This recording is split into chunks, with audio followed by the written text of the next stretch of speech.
Assalamualaikum warahmatullahi wabarakatuh. Halo semuanya.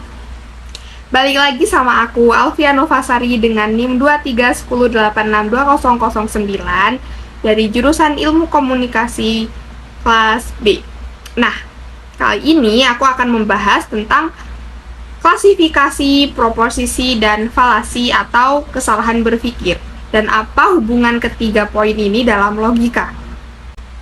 Yang pertama ada klasifikasi.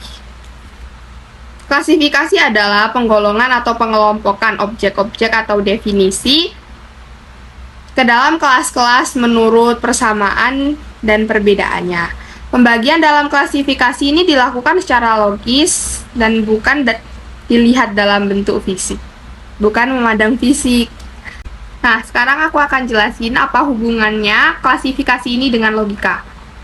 Jadi dalam logika kita itu memerlukan klasifikasi untuk mencapai kebenaran dalam berpikir. Tentunya dalam berpikir kita harus mengetahui apa unsur-unsurnya, apa pembagian-pembagiannya, dan kita harus dapat menguraikannya, mengetahui uraian-uraiannya. Itu memerlukan klasifikasi, pembagian. Nah, yang kedua adalah proposisi. Jadi proposisi ini adalah putusan yang memiliki nilai benar atau salah. Singkatnya, proposisi ini adalah kalimat utuh yang dapat dinilai benar atau salahnya. Nah, tidak semua kalimat atau pernyataan itu bisa dinyatakan sebagai kalimat proposisi.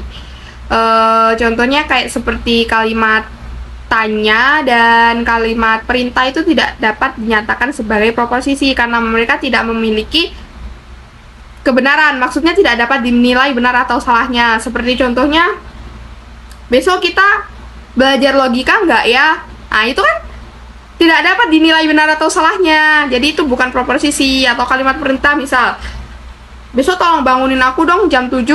Nah, itu kan tidak dapat dinilai atau benar atau salahnya kan? Itu bukan termasuk proposisi.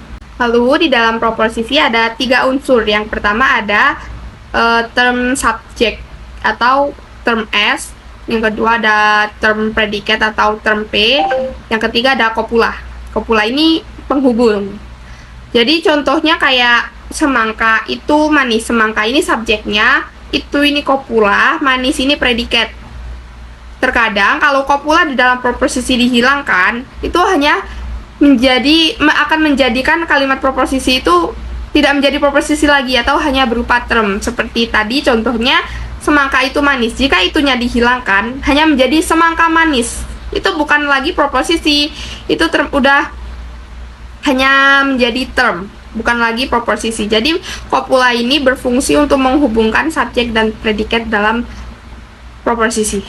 Nah, kalau hubungan proposisi dengan logika ini, jadi logika itu digunakan untuk menganalisis, mengkategorikan, dan menghubungkan proposisi-proposisi ini dalam berbagai cara untuk menentukan apakah suatu argumen atau rangkaian proposisi itu benar, valid, atau tidak. Jadi logika membantu dalam memahami bagaimana proposisi-proposisi ini dapat dihubungkan untuk mencapai kesimpulan yang sah. Dan yang terakhir, yang ketiga, adalah falasi atau kesalahan berpikir. Jadi kesalahan berpikir ini adalah bisa disebut sebagai kerancuan dalam berpikir atau berpikir rancu. Dalam artian kesalahan falasi ini berpikir dengan tidak tepat atau keliru.